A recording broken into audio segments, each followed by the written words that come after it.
বুঝাইতে চাচ্ছি। দুনিয়া তোমরা বুঝি ভাই, দুনিয়া বুঝি আব্বা, হুজুররা বুঝবে না কেন? বুঝবে না কেন? কিন্তু সাথে আখেরাত যে বোঝে তাকে দুনিয়া ছাড় দিতে হয়। যে আখেরাত বোঝে তাকে দুনিয়া কি দিতে হয়? ছাড়। দুনিয়া ছাড় দিতে হয়।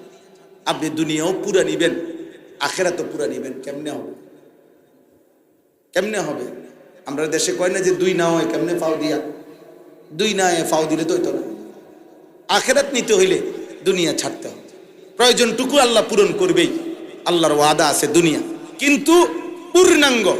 আপনাদের আরো বাংলায় বলি, আমারও বিল্ডিং এর কাজ করাইছি। আমার বিল্ডিং এ তো রাজমিস্ত্রির কন্ট্রাক্টরের লগে চুক্তি হলো যে হুজুর ডেইলি আপনি 600 টাকা করে হাজিরা দিয়ে যাবেন, যতজন কাম করে, মানে ডেইলি যতজন আসে এতজনের হাজিরা। আর 60 ডালাই হবো যেদিন, 60 ডালাইয়ের পরে পুরা 7 স্কোয়ার ফিট মাইপা, এরপরে আপনি পুরা পেমেন্ট দিবেন। এটা নেই নাকি সিস্টেম? আমি এমনি দিছি বেটারে। তাইলে নিয়ম হইলো প্রতিদিন দিয়ে যাবেন খোরাকি, আর একসাথে 60 ডালাইয়ের পরে দিবেন আমার যত টাকা চুক্তি। মনে করেন স্কোয়ার ফিট 220 টাকা, তো এবার স্কোয়ার ফিট যতটুকু হয়েছে এতটুকুর টাকা আমনে হিসাব হবে। আর আমনের থেকে আমি খোরাকি নিছি 2 লাখ, মোট টাকা আইছে 3 লাখ, তাহলে আমার আর 1 লাখ টাকা দিয়ে দেবে। এই না হিসাব? তাইলে আল্লাহ তাআলা ইমানদারকে বলে, তালিবে ইলমকে বলে, কোরআন পড়নেওয়ালাকে বলে, সেজদা যে দেয় তাকে বলে, হালাল হারাম যে মাইনা চলে তাকে বলে। আল্লাহর কসম আল্লাহ বলে, বান্দা দুনিয়ার হায়াত শুধু খোরাকিটা নেও, আমি আল্লাহ হাসরের ময়দানে আসলে পুরা হিসাব করে জান্নাত বুঝায়া দেব। এখন খোরাকি নাও, এখন 600 করে নাও, এখন কি নাও, বাকিটা আমি দেব। এই বুঝ করেই আছে। আমি কোরআন থেকে যদি বুঝি আর আপনি টেলিভিশন থেকে বুঝেন, আপনি টেলিভিশন থেকে বালাটা বুঝ জ্বালাইছেন, আমি কোরআন থেকে ভুল বুঝছি। হ্যাঁ, আপনি কি মনে করছেন বলেন মিয়া? আপনি ইউনিভার্সিটির স্যারের থেকে যদি আপনি সঠিক বুঝেন, আমি আল্লাহর কোরআন থেকে ভুল বুঝবো কেন? বলেন না কেন মিয়া? ভুল বুঝবো কেন? কোরআন ভুল বুঝায় না, রাসূলুল্লাহ সাল্লাল্লাহু আলাইহি সাল্লাম ভুল বলে না, এই পৃথিবীর বাকিরা ভুল বলে। পৃথিবীর সমস্ত শিক্ষা প্রতিষ্ঠানে সিদ্ধান্ত বদলায়, সিদ্ধান্ত বদলায়।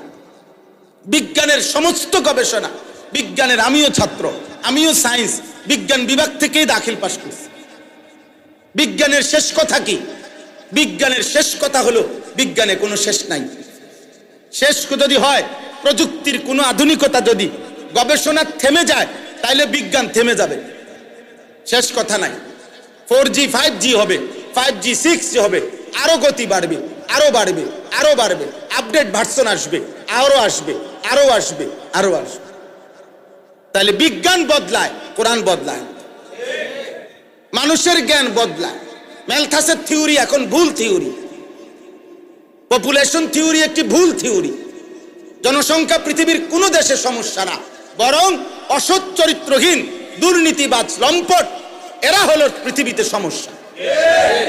অতএব কোন দেশে, গোটা ইউরোপের মধ্যে আপনি খবর নেন, অভিবাসী গোটা ইউরোপের সমস্ত দেশে প্রধান একটি সমস্যা হলো ইউরোপের অধিকাংশ দেশে মূল দেশের জনগণের চাইতে অভিবাসী মানে প্রবাসী ফরেনার বেশি। এজন্য ওরা পেরেশান এটা নিয়ে যে মূল জনগোষ্ঠী বাড়াইতে হইব, নাহলে আলগা মানুষে দখল করে লাগবে। প্রণোদনা দেয় বর্তমানে প্রায় অধিকাংশ দেশে জন্ম সংখ্যা কমাইতে কয় না, বরং বাচ্চা বাড়ানোর লাইগা সরকারি বরাদ্দ, অজস্র বরাদ্দ দেয়। আপনি দেখেন, আনালে আমার কাছেও তথ্য আছে, বুঝেন নাই কথা? পৃথিবীর কোন রাষ্ট্রে এখন আর জনসংখ্যা কি নয় সমস্যা, দুর্নীতিবাদ সমস্যা।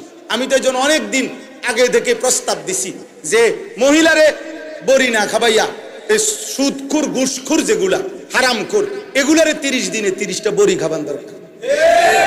হারামখোর গুলা এগুলা যাতে কমা যায়, এগুলারে বেডিতের বড়ি যেডি এডি এগোরে খাওয়ান।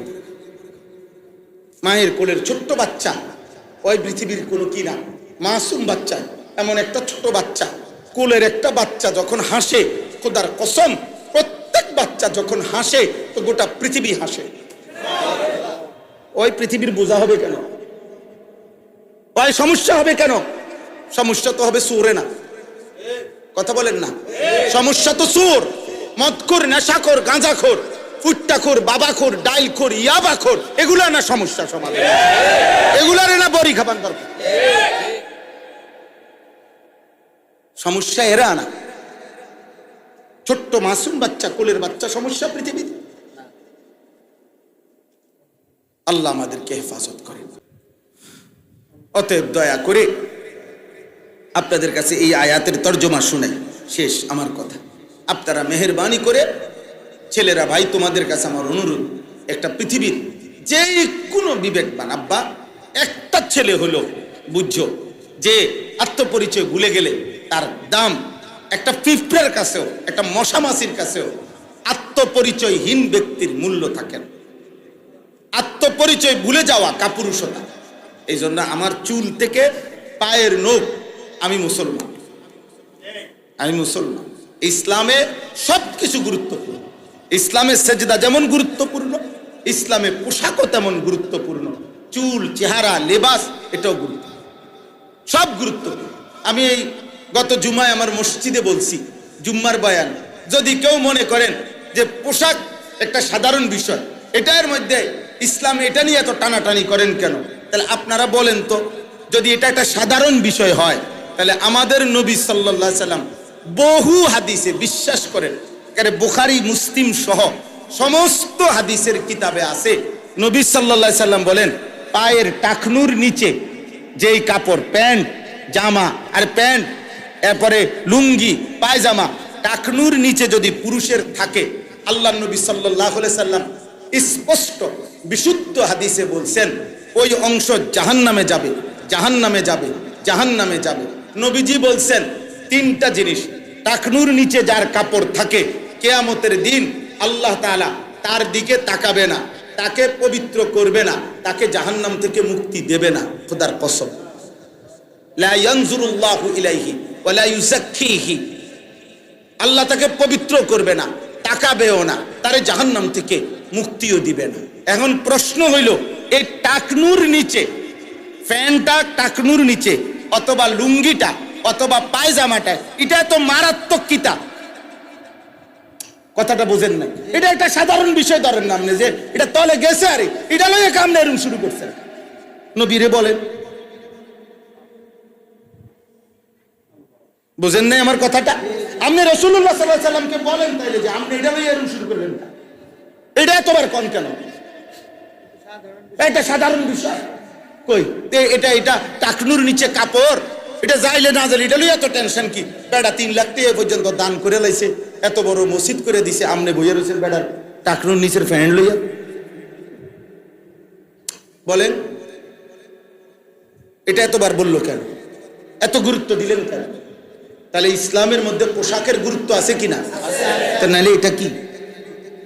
হাদিসে আছে আল্লাহ নবী সাল্লাল্লাহু আলাইহি সাল্লাম বলেছেন, আপনারা বহু শুনছেন, শবে বারাত, শবে বারাত নিয়ে ওয়াজ যখন হয়, এই ওয়াজের মধ্যে হুজুররা সব মসজিদে মসজিদে বলে যে এই রাত্রিতে কিছু নাফরমানের গুনাহ মাফ হয় না, তওবা মাফ হয় না, আল্লাহ তাআলা খালেস তওবা না করলে। এর মধ্যে একটা হলো এই মুসবিলু ইজার, টাকনুর নিচে যে পায়জামা, প্যান্ট, লুঙ্গি পরে শবে বারাতের মতো বরকতের রাতেও তার গুনাহ মাফ হয় না, তারে আল্লাহ তাআলা তার দোয়া কবুল হয় না। এটা এত কঠোরতার কি? যদি পোশাক ইসলামী কিছুই না হয়, তাহলে এক হলো আমার কমতি, যে হুজুর আমার এটা ঘাটতি, হুজুর আমার ভুল হয়ে যায়, দোয়া করেন আল্লাহ জানে শুধরানির তৌফিক। হুজুর দাড়ি রাখা উচিত, আমি চেষ্টা করতেছি, অথবা মানি হুজুর, ফিকির করি, দোয়া করেন হুজুর আল্লাহ যাতে রাখতে তৌফিক। এটা হলো একটা কথার ঢং। আরেকটা হইলো এই মিয়া, হুজুর মিয়া, আর কথা নাই মিয়া, হ্যাঁ আর ওয়াজ নাই, আর ওয়াজ নাই মিয়া, দাড়ি লইয়া এরকম শুরু করছেন কা? আশ্চর্য কথা, এটা কি বলবো? একটা হলো আমার ঘাটতি, আমার কমতি, স্বীকার করেন, আপনি কমতিটা স্বীকার, আমার ঘাটতি নাই, কথা বলেন না কেন? আমার গুনাহ নাই, তো আমি কি বেহেশতের থেকে আসছি? আমাকে হিসাব দিতে হবে না আব্বা? আমাদেরকে দিতে হবে কিনা বলেন?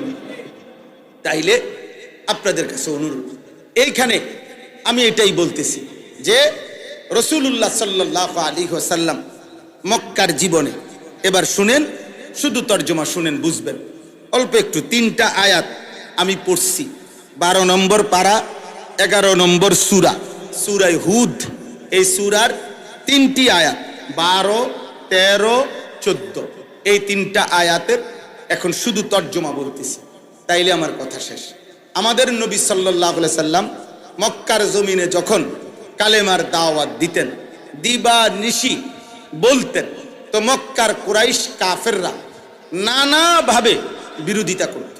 বিরোধিতার এমন কোনো আইটেম নাই তারা করত না। বিরোধিতার করতে গিয়ে তারা বহু রং বেরঙ্গের কথা বলত, রং বেরঙ্গের। মানুষের একটা বদ অভ্যাস যে আমি যখন সিদ্ধান্ত নিলাম যে ওই আমাদের দেশে কয় যে সে যেহেতু সজাগ, আসলে কোনো ঘুমে না, সে সজাগ, তো কিন্তু চোখ বন্ধ করে রাখছে, আমনে এর 1000 ডাকলেও তো উড়ে তারতেন। বুঝেন না কথাটা? সজাগ মানুষ, ঘুমের মানুষের না কি করণ যায়, উঠানো যায়, সজাগ মানুষের উঠাইব কেমন? এত ইচ্ছা করে কি করে রাখছে, চোখ বন্ধ করে রাখছে, এই ইচ্ছা করে। তো ওরা তো ইচ্ছে করে নিয়ত করে রাখছে বিরোধিতাই করবে, সিদ্ধান্তই বিরোধিতা করবে।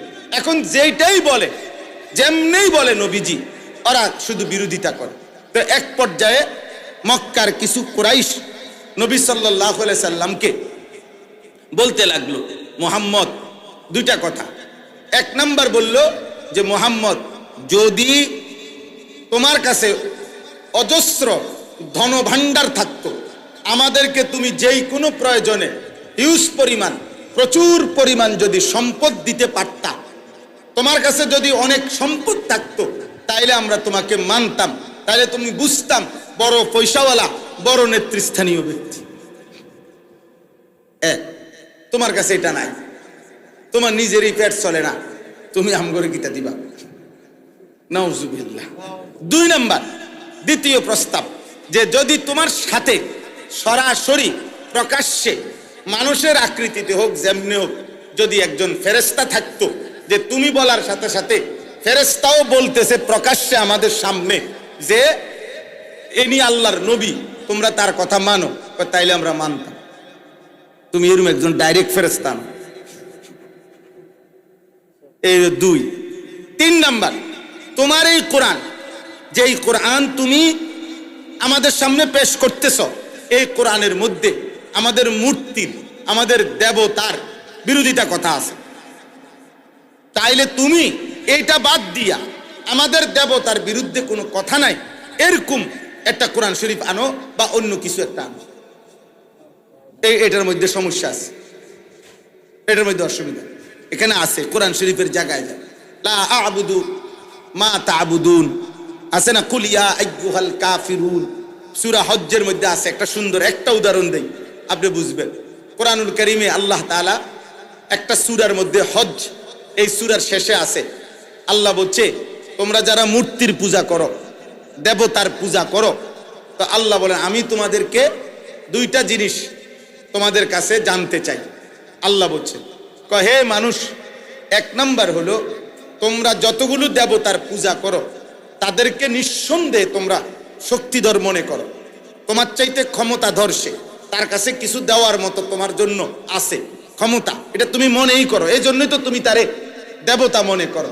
অতএব তুমি তোমরা তোমাদের এই দেবতা সকলকে বলো তারা যেন বেশি কিছু লাগবে না, সিরেফ ছোট্ট একটা মাছি বানায় দিতে। আমি আল্লাহ তো অনেক কিছু বানাইলাম, তোমাকে দেবতাকে বলো একটা ছোট্ট মাছি বানায়, আল্লাহ তাআলা বলছে। এই হলো প্রথম। এরপরে আল্লাহ বলছে দ্বিতীয় কথা হলো, যদি আমি জানি তোমরা এটাই বলবা, পারবে না নাকি? ওরা কি উত্তর দিবে যে আমাদের দেবতা এগুলো কি করতে পারে না? আল্লাহ তাআলা বলছেন আচ্ছা তো বাদ দাও, এটাও নাম বাদ দিলাম, আরো নিচে নেমে আসি। আল্লাহ বলেন তাহলে তোমরা তোমাদের দেবতাদেরকে বলো তাদের গায়ে যে মাছি বসে এইটা কদ্দুর তাড়ায় যাও, আর কোনো কথা নাই। দেবতার গায়ে যে মাছি বসে এই মাছিটা কদ্দুর হাত দিয়া কি করে দিতে কও, তারাইয়া দিতে বলো, এদ্দুর বলো। আল্লাহ বলেন হে নাফরমান, এইটাও তো তোমরা বলবা যে এটাও পারবে না। তাইলে যেই দেব তার এদ্দুর জাররা, একটা ছোট বাচ্চা, এই বাচ্চাটা যেখানে তার গায়ের মাসি তাড়াইতে পারে, তোমার এত বড় ক্ষমতাধর দেবতা এটাও পারে না, তো তুমি এটা কার কাছে কি চাইতেছো, কি চাচ্ছ? এটা দাউফাত তালিবু ওয়াল মাতলুব। তখন আল্লাহ বলছে হায়, তোমরা যারা চাচ্ছ, যার কাছে চাচ্ছ, দুইজনেই তো দুর্বল। বুঝেন নাই কথাটা? দুইজনেই তো তোমরা দুর্বল, আর আমি আল্লাহ তো শক্তিশালী। আমার বান্দা আমার কাছে চাচ্ছে, আমি তো সব পূরণ করছি।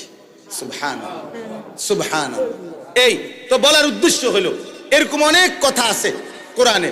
তো তারা বলতো মুহাম্মদ, এই কোরআন এগুলো তুমি বানায় বানাইয়া আমাগরে শয়তানের জন্য বলো, এটি তুমি বাদ দাও, তুমি বাদ দাও, এগুলো তোমার বানান। এই তিন কথার জবাবে আল্লাহ তাআলা বলতেছেন ফালাআল্লাকা তারিকুহা ইলাইকা আদাইকুম বিহি সাদরুকা। হে নবী, হে নবী সাল্লাল্লাহু আলাইহি ওয়াসাল্লাম, আল্লাহ তাআলা বলেন আমার মনে হয় আপনাকে আমি সান্ত্বনা দিচ্ছি, আপনাকে আমি আল্লাহ সাহস দিচ্ছি। মনে রাখবেন, এই কাফের মুশরিকদের নিম্নোক্ত কথাগুলোর কারণে আপনার উপরে যেই ওহী আদেশ আমি করেছি, এর এক সুতা, এক জাররা বলা আপনি ছেড়ে দিবেন না, এক বিন্দু। 2 নাম্বার, আপনার অন্তর 1 সেকেন্ডের জন্য এই বেঈমান কাফেরদের সমস্ত ঠাট্টা, উপহাস, তাদের যত কথার বিপরীতে আপনার অন্তর 1 সেকেন্ডের জন্য ছোট করবেন না, মানে ঘাবড়াবেন না। তাহলে 2 জিনিস, এক বিন্দু বলা ছেড়ে দিবেন না, 2 অন্তর 1 সেকেন্ডের জন্য ছোট করবেন না। কি কারণে? 3 কথা। আইয়াকুলু লাউলা উনজিলা আলাইহি কানজুন। এই বেঈমানরা বলে মুহাম্মদের উপরে যদি ধন ভান্ডার যদি নাজিল হতো, তাহলে আমরা তাকে অনুসরণ করতাম। এই এক। আও জাআ মাআহু মালাক, অথবা মুহাম্মদের সাথে যদি সরাসরি একজন ফেরেশতা থাকতো, আমরা তাইলে তাকে অনুসরণ করতাম। আল্লাহ তাআলা বলেন এই কথার কারণে আপনার কাছে এই 2টা নাই, ধন ভান্ডারও নাই, সরাসরি ফেরেশতা আপনার সামনে তাদেরকে বলে না। এই 2টি না থাকার কারণে আপনি আমার কথা বলা বন্ধও করবেন না, অন্তরকে ছোটও করবেন না, বরং ইন্নামা আনতা নাদির, আপনি আল্লাহর পক্ষ থেকে আমার বান্দাদেরকে ভয় প্রদর্শনকারী। আপনি আপনার ভয় প্রদর্শন, আপনার কথা আখিরাতের ভয় আপনি বলতে থাকেন, বলতে থাকেন, বলতে থাকেন। এরপরে আল্লাহু আলা কুল্লি শাইইন ওয়াকিল, আমি আল্লাহ সমস্ত ব্যাপারে, আপনার ব্যাপারে, বেঈমানের ব্যাপারে, ইমানদারের ব্যাপারে আমি জিম্মাদার। ফয়সালা আমি করব। ফয়সালা কে করবে? ফয়সালা আল্লাহ তাআলা করবে। ফয়সালা আল্লাহ তাআলা। দেখেন এখানে একটা জরুরি কথা, আব্বা, দিন যারা পালন করবে, মাদ্রাসা যারা পড়ে, কোরআন যারা শিখে, মানুষকে যারা আল্লাহর দিকে ডাকে, আখিরাতের দিকে ডাকে, বিশ্বাস করেন এই আয়াতের দ্বারা স্পষ্ট তাদের দুনিয়াবি সম্পদ প্রাচুর্য কম হবে, এটাই স্বাভাবিক। এটা আপনাকে মাইনে নিতে হবে, আপনি মাইনে নিতে হবে। এটাই তো আল্লাহ তাআলা এখানে বললেন। ওরা তো এটাই বলল, মুহাম্মদ তোমার কাছে যদি দিন প্রচারের সাথে সাথে যদি অজস্র ধনভাণ্ডার থাকতো, তাইলে আমরা তোমাকে মানতাম। তা আল্লাহ তাআলা বলছেন এটা নাই, এই কারণে আপনি ঘাবড়াবেন না। আপনি বলেছেন, কারণ আমি যাকে আখিরাত দেব তাকে আমি পূর্ণ দুনিয়া দেব, আমি যাকে পূর্ণ দুনিয়া দেব তাকে আমি আখিরাত দেব। এটা তো হাদিস। নবী সাল্লাল্লাহু আলাইহি সাল্লাম বলছেন মান আহাব্বা দুনিয়াহু আদাররা বিআখিরাতি, যে দুনিয়াকে ভালোবাসলো তার আখিরাত ক্ষতি হলো। ওমান আহাব্বা আখিরাতাহু আদাররা বিদুনিয়াহু, যে আখিরাতকে বেশি ভালোবাসলো তার দুনিয়া ক্ষতি হলো। ফাসিরু মা ইয়াবকা আলা মা ইয়াফনা, অতএব হে আমার উম্মত, যে জিনিস পেলেও ক্ষণস্থায়ী, যে জিনিস পেলে চিরস্থায়ী, ওই চিরস্থায়ীকেই ক্ষণস্থায়ীর উপরে প্রাধান্য দাও। হাদিস। দুনিয়াকে কিসের, আরে আখিরাতকে কিসের উপরে প্রাধান্য দাও? দুনিয়ার উপরে প্রাধান্য। তাহলে ওইদিকে যে নিবে এখানে সে পুরা কেমনে পাবে?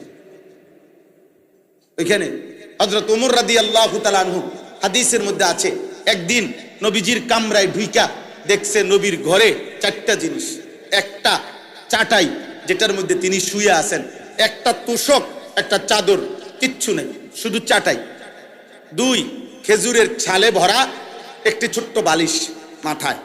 তিন, মাথার উপরে নামাজ পড়ার জন্য একটা চামড়া ঝুলানো। চার, অল্প কিছু ছাতু। ছাতু তো বুঝেন না, পানির গুল্লা যে আগে খাইতো বেশি, হাত না পাউডার না, হাতু হাতু, জি, চাউলের গুঁড়া, হ্যাঁ, জবের গুঁড়া, গমের গুঁড়া, এরকম আপনার হাতু মানে পানির গুঁড়াইয়া খাইতো। এই ছাতু, হাতু, ছাতু, এই চারটা জিনিস। একটা চাটাই, একটা খেজুরের ছালে তৈরি বালিশ, একটা চামড়া, আর হলো কি ছাতু, যেটা পানি দিয়ে শুধু মিশিয়ে খান। হাদিসে আছে ওমর রাদিয়াল্লাহু তাআলা আনহু কান্না শুরু করছে। নবীজি বললেন, মা ইয়াবকিকা ইয়া ওমর, ওমর কাঁদতেছো কেন?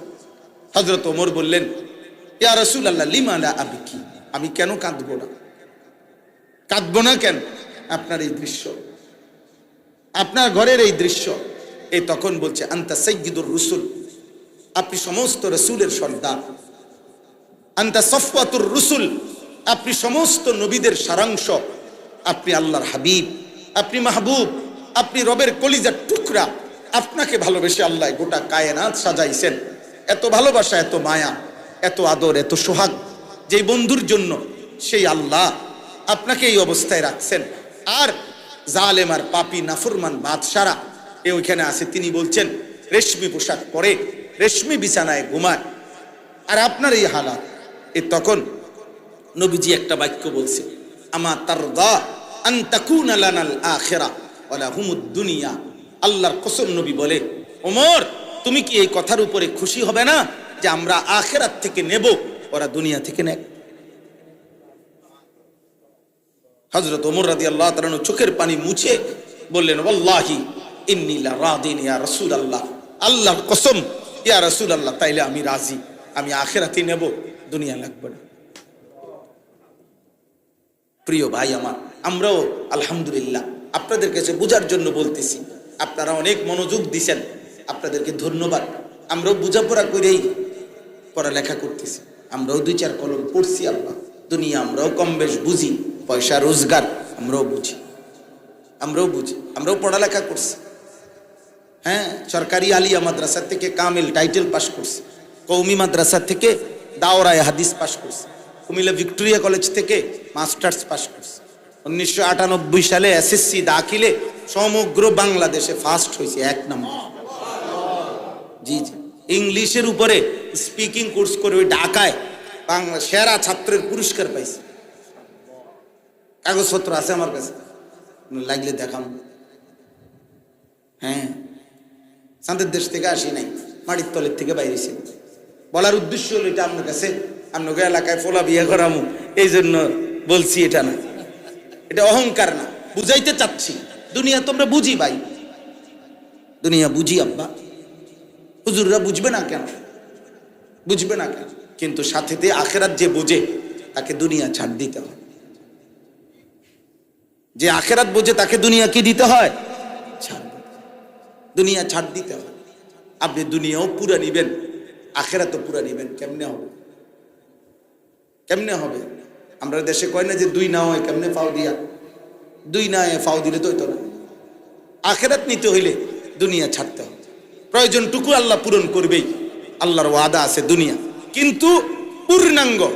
আপনাদের আরো বাংলায় বলি, আমারও বিল্ডিং এর কাজ করাইছি, আমার বিল্ডিং এ তো রাজমিস্ত্রির কন্ট্রাক্টরের লগে চুক্তি হলো যে হুজুর ডেইলি আপনি 600 টাকা করে হাজিরা দিয়ে যাবেন, যতজন কাম করে, মানে ডেইলি যতজন আসে এতজনের হাজিরা। আর 60 ডালাই হবো যেদিন, 60 ডালাইয়ের পরে পুরা 7 স্কোয়ার ফিট মাইপা, এরপরে আপনি পুরা পেমেন্ট দিবেন। এটা নেই নাকি সিস্টেম? আমি এমনি দিছি বেটারে। তাইলে নিয়ম হইল প্রতিদিন দিয়ে যাবেন খোরাকি, আর একসাথে 60 ডালাইয়ের পরে দিবেন আমার যত টাকা চুক্তি। মনে করেন স্কোয়ার ফিট 220 টাকা, তো এবার স্কোয়ার ফিট যতটুকু হয়েছে এতটুকুর টাকা আমনে হিসাব হবে, আর আমনের থেকে আমি খোরাকি নিছি 2 লাখ, মোট টাকা আইছে 3 লাখ, তাহলে আমার আর 1 লাখ টাকা দিয়ে দেবে, এই না হিসাব। তাইলে আল্লাহ তাআলা ইমানদারকে বলে, তালেবে ইলমকে বলে, কোরআন পড়নেওয়ালাকে বলে, সেজদা যে দেয় তাকে বলে, হালাল হারাম যে মাইনা চলে তাকে বলে, আল্লাহর কসম আল্লাহ বলে, বান্দা দুনিয়ার হায়াত শুধু খোরাকিটা নেও, আমি আল্লাহ হাসরের ময়দানে আসলে পুরা হিসাব করে জান্নাত বুঝায়া দেব। এখন খোরাকি নাও, এখন 600 করে নাও, এখন কি নাও, বাকিটা আমি দেব। এই বুঝ করেই আছে। আমি কোরআন থেকে যদি বুঝি আর আপনি টেলিভিশন থেকে বুঝেন, আপনি টেলিভিশন থেকে বালাটা বুঝা লাইছেন, আমি কোরআন থেকে ভুল বুঝছি, হ্যাঁ আপনি কি মনে করছেন বলেন মিয়া? আপনি ইউনিভার্সিটির স্যারের থেকে যদি আপনি সঠিক বুঝেন, আমি আল্লাহর কোরআন থেকে ভুল বুঝবো কেন? বলেন না কেন মিয়া?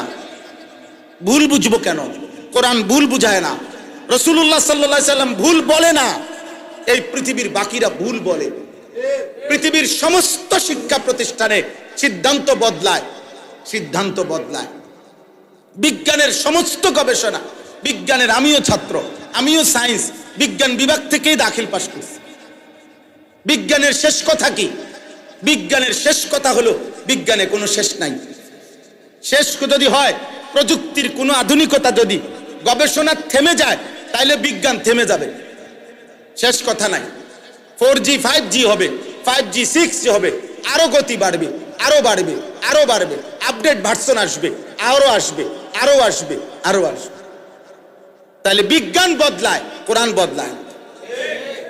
মানুষের জ্ঞান বদলায়। ম্যালথাসের থিওরি এখন ভুল থিওরি, পপুলেশন থিওরি একটি ভুল থিওরি। জনসংখ্যা পৃথিবীর কোনো দেশে সমস্যা না, বরং অসৎ চরিত্রহীন দুর্নীতিবাজ লম্পট এরা হলো পৃথিবীতে সমস্যা। অতএব কোন দেশে, গোটা ইউরোপের মধ্যে আপনি খবর নেন, অভিবাসী গোটা ইউরোপের সমস্ত দেশে প্রধান একটি সমস্যা হলো, ইউরোপের অধিকাংশ দেশে মূল দেশের জনগণের চাইতে অভিবাসী মানে প্রবাসী ফরেনার বেশি। এজন্য ওরা পেরেশান এটা নিয়ে যে মূল জনগোষ্ঠী বাড়াইতে হইব, নাহলে আলগা মানুষে দখল করে লাগবে। প্রণোদনা দেয়। বর্তমানে প্রায় অধিকাংশ দেশে জন্ম সংখ্যা কমাইতে কয় না, বরং বাচ্চা বাড়ানোর লাইগা সরকারি বরাদ্দ, অজস্র বরাদ্দ দেয়। আপনি দেখেন, আনালে আমার কাছেও তথ্য আছে, বুঝেন নাই কথা? পৃথিবীর কোন রাষ্ট্রে এখন আর জনসংখ্যা কি নয় সমস্যা, দুর্নীতিবাজ সমস্যা। আমি তো এজন্য অনেক দিন আগে থেকে প্রস্তাব দিছি যে মহিলারে বড়ি না খাবাইয়া সুদখোর ঘুষখোর যেগুলা হারামখোর, এগুলারে 30 দিনে 30টা বড়ি খাবান দরকার। হারামখোর গুলা এগুলা যাতে কমা যায়, এগুলারে বেডিতের বড়ি যেডি এডি এগোরে খাওয়ান। মায়ের কোলের ছোট্ট বাচ্চা, ওই পৃথিবীর কোনো কি না মাসুম বাচ্চা, এমন একটা ছোট বাচ্চা, কোলের একটা বাচ্চা যখন হাসে, খোদার কসম প্রত্যেক বাচ্চা যখন হাসে তো গোটা পৃথিবী হাসে। ওই পৃথিবীর বোঝা হবে কেন? ওই সমস্যা হবে কেন? সমস্যা তো হবে সুরে না, কথা বলেন না? সমস্যা তো সুর, মদখোর, নেশাখোর, গাঁজাখোর, ফুট্টাখোর, বাবাখোর, ডাইলখোর, ইয়াবাখোর, এগুলা না সমস্যা সমাধান, এগুলারে না বড়ি খাবার দরকার। সমস্যা এরা না, ছোট্ট মাসুম বাচ্চা, কোলের বাচ্চা সমস্যা পৃথিবীতে। আল্লাহ আমাদেরকে হেফাজত করেন। অতএব সম্পদ নয় আখিরাত। বলেন সম্পদ নয় কি? বলেন কি? চলেন ফিকির করেন যার যার জায়গায়। সবাই মাদ্রাসায় পড়তে হবে জরুরি না, কিন্তু সবাই আখিরাতে যাইতে হবে এটা জরুরি। আপনি আমি মরে যাবেন, দয়া করে খামখেয়ালি করেন। বালাওয়াজ করছে, হুজুরের কথাটি খারাপ কইছে না, মানলে তো ভালোই হইতো, এসব ফাঁকনা কথা কইেন, সালাকি মারেন। মানে অনেকে আছে ফাজিল, হ্যাঁ না কথাটি একবারে কইছে জাগা মতো, মানলে তো আরে কয় তো বুঝি তো, আমরা লেগে তো কয় মানলে তো ভালোই হইতো, গপ মারে। আর আপনারে গপ মারতে বলি নাই, আপনাকে মানতে বলছি। বলেন ইনশাআল্লাহ, বলেন ইনশাআল্লাহ। হালাল হারামের পার্থক্য মানেন, ছেলে মেয়েদেরকে দিন শেখান, মাদ্রাসাকে ভালোবাসেন, কোরআনকে ভালোবাসেন, কোরআনকে ভালোবাসেন। ত্রুটি আছে আপনি সংশোধনের ফিকির করেন, অসুবিধা। আপনার চোখে এটা ত্রুটি, তো ঠিক আছে, সংশোধনের ফিকির করেন। আপনার চোখে এই হুজুরের সমস্যা, তো হুজুরের লগে কথা বলেন। আমি তো কত সময় আমার মসজিদে বলছি যে মুসল্লিদেরকে, বাবা আপনারা প্রতিনিয়ত আমাদের কাছে দোয়া চান, আমাদের জন্য আপনারা দোয়া করেন। কি ভাই, আমার দোয়া দরকার নাই, তো আপনারা আমার লেগে দোয়া করেন। আল্লাহ যেন আমার আখলাক, আমার চরিত্র, আমার চলাফেরা, আমার ঈমান আমল যেন ঠিক করে দেয়। আমি যেমন আপনাদের জন্য দোয়া করি, আপনারা আমাদের জন্য দোয়া করবেন না? মুসল্লিরা ইমামের জন্য দোয়া করা উচিত না? তো করেন, করেন। শাসক জনগণ প্রত্যেকের জন্য দোয়া করেন। হ্যাঁ, রাজা প্রজা প্রত্যেকের জন্য দোয়া করেন। আল্লাহ আমাদেরকে তৌফিক দান করেন।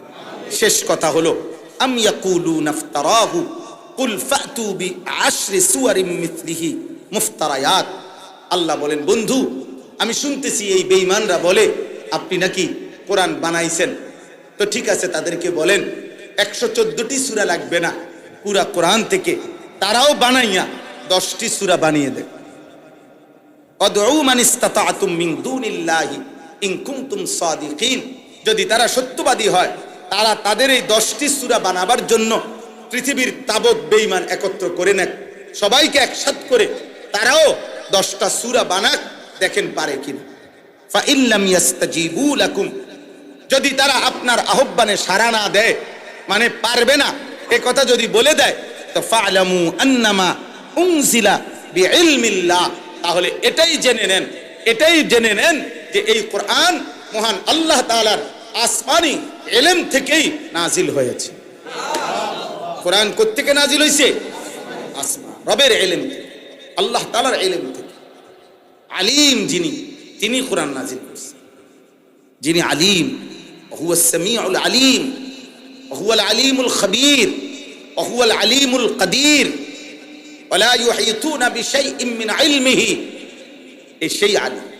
আল্লাহ তাআলা আমাদেরকে বুঝ দান করেন।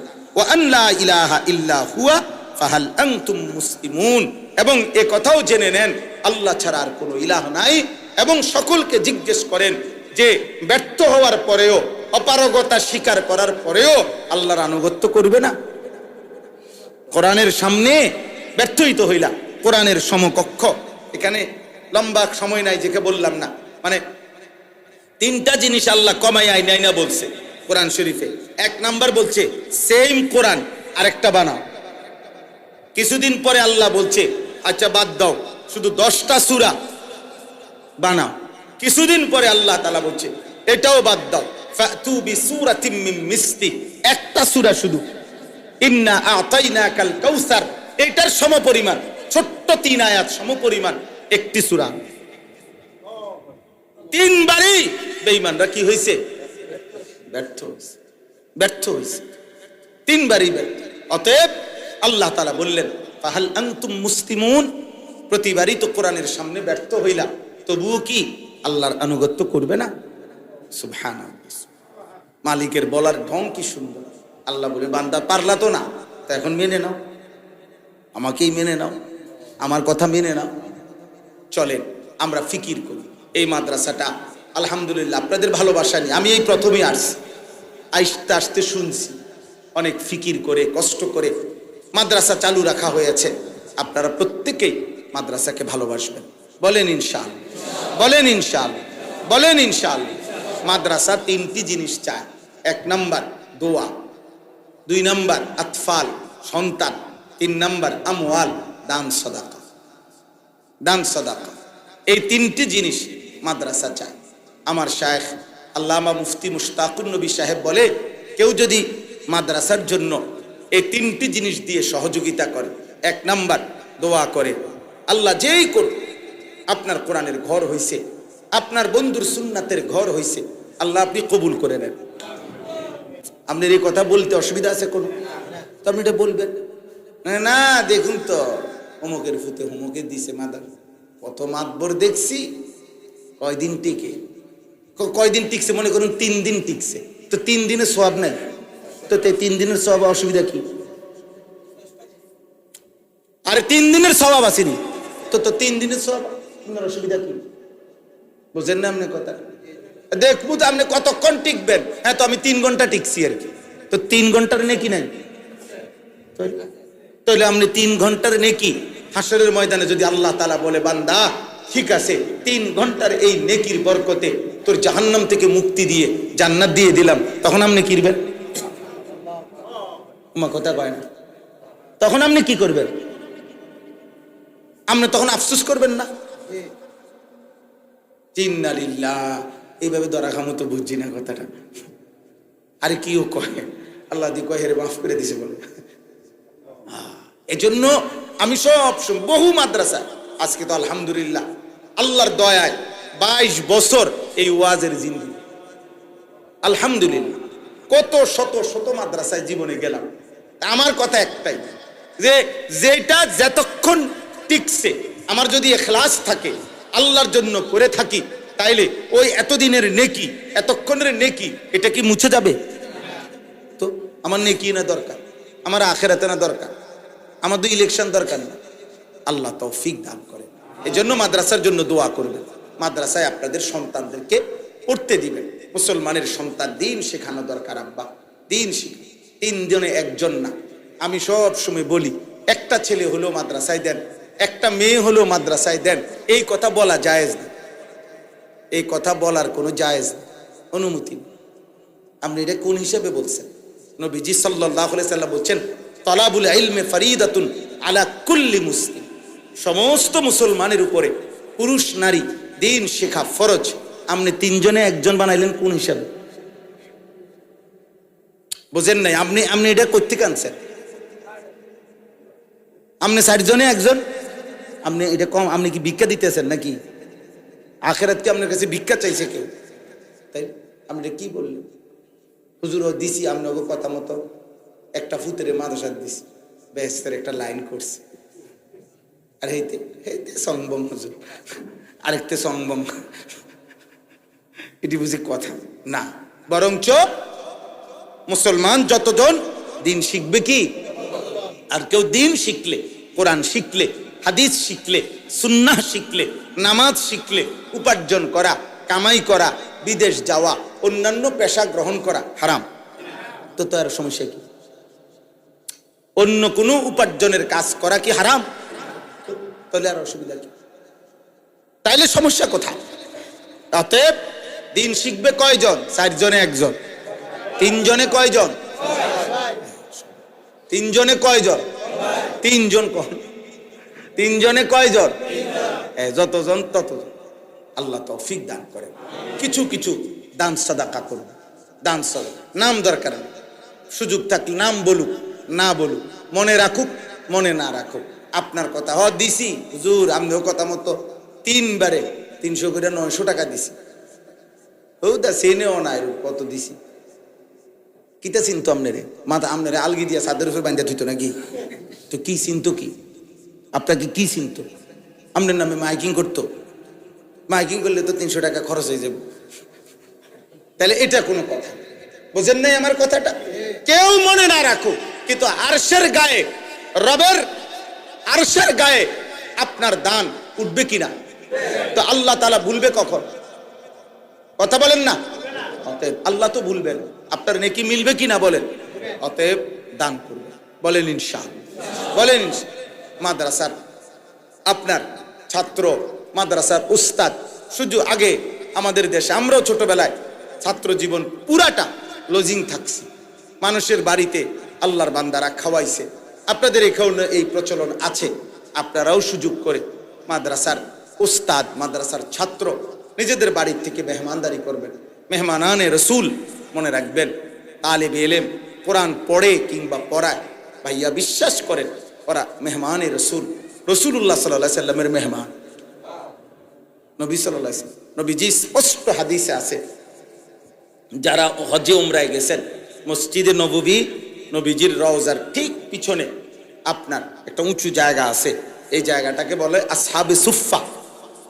নবী সাল্লাল্লাহু আলাইহি সাল্লামের কাছে যারা দিন শিখতেন, এই সাহাবারা এখানে থাকতেন। আবু হুরায়রা বিশেষ করে, এই সাহাবারা 120 জন 30 জন, নবী সাল্লাল্লাহু আলাইহি সাল্লাম এরা সবাই জানতো, নবীজি বলে রাখছেন, এখানে যারা এলেম শিখে এরা আমার পরিবারভুক্ত। তোমাদের কারো সুযোগ হইলে তোমরা খাওয়াইও, না হইলে এরা সব আমার মেহমান। আসহাবে সুফফা, নবী সাল্লাল্লাহু আলাইহি সাল্লাম মেহমানদারি করতেন। এই জন্য তালিব এলেম, এলেম চর্চা যারা করে তারা রাসূলুল্লাহ সাল্লাল্লাহু আলাইহি সাল্লামের মেহমান। এই জন্য মাদ্রাসার উস্তাদ, মাদ্রাসার ছাত্র, তাদেরকে আপনারা লজিং রাখবেন, বলেন ইনশাআল্লাহ। বলেন, বলছেন যে 2 জন উস্তাদের লজিং দরকার। মাদ্রাসার সুযোগ থাকলে 2 জনে 2 জন উস্তাদকে নিয়ে আপনাদের যার সুযোগ হয় চেষ্টা করবেন ইনশাআল্লাহ। পারবেন ইনশাআল্লাহ? বলেন একজন হিম্মত করে যে হুজুর আমি যে কয়দিন পারি একজন হুজুর খাওয়াবো। কোন দেখি, নিয়ত করেন না, ফিকির করেন যে হুজুর আমি আশা করছি, পারলে আমি চেষ্টা করব। বলেন, দেখেন ফিকির করে কেউ হিম্মত হয় কিনা। নাই তো ভাবেন, আপনি চেষ্টা করে দেখেন যে হুজুর আমি পারছি, 1 বছর খাওয়াইছি, 6 মাস খাওয়াইছি, আমার আবার সামর্থ্য হচ্ছে না। ঠিক আছে, আমাদের রশিদিয়ার হজরত বলে দানের কোনো বকেয়া নাই। মানে হুজুর আমি 3 মাস দিছি, পরের 2 মাস দিতে পারছি না, এরপরে আবার দিতে গেছি, পিছনের 2 মাসও দিতে হইব না, দানের কোনো কি নাই, বকেয়া নাই। ঋণের না বকে, আপনি ঋণে না পুরা শোধ করতে হবে, দান তো দানে। চেষ্টা করবেন। আচ্ছা এখন আপনারা, আমি বললাম আপনাদের কাছে, আপনারা ফিকির করে করবেন ইনশাআল্লাহ। বলেন ইনশাআল্লাহ, ভাইবেন। এখনো যদি বলেন তো বললেন, না বললেও সমস্যা নেই। আপনাদের আল্লাহ পাক রিজিকের মালিক, অবশ্যই ব্যবস্থা হবে। যার সুযোগ হয় আপনারা মাদ্রাসার ওস্তাদ লজিং রাইখেন, ছাত্র লজিং রাইখেন, মাদ্রাসায় দান সদকা করবেন। 1 টাকাই দিয়ে, 100 টাকাই দিয়ে, 1000 টাকাই দিয়ে, আল্লাহর দ্বীনের জন্যই দিবেন। আল্লাহ আপনাদেরকে তৌফিক দান করে। আজকের এই মুবারক মাহফিল আল্লাহ তাআলা কবুল করে নেন। আপনাদের সবার কাছে অনুরোধ রইল। আর শেষ কথা হলো, এখানেই এখন এশার নামাজ হবে। দোস্ত নওজোয়ান, আমি শুরুতেই বলছি, প্রিয় ভাই দোস্ত আমার, আল্লাহ নবী সাল্লাল্লাহু আলাইহি সাল্লাম বলছেন এশার নামাজ এবং ফজরের নামাজ মুনাফিকের জন্য পড়া কঠিন। একবারে বুখারীর হাদিস। এবং সাহাবীদের উদাহরণ দিয়ে বলছি, এশার নামাজ আর ফজরের নামাজ জামাত ছুটে গেলে ওনারা ভাবতেন সে প্রকাশ্য মুনাফিক। নাউজুবিল্লাহ। এই জন্য দোস্ত, এক্ষুনি দোয়ার সাথে সাথে আজান হবে, আজানের পর এখানেই নামাজ হবে। এই জন্য মেহেরবানি করে কেউ চলে যাবেন না, অন্য কোথাও গিয়ে এখন জামাত পাবেন না। পাবেন কোথাও জামাত? এই জন্য এখানে ইনশাআল্লাহ জামাত।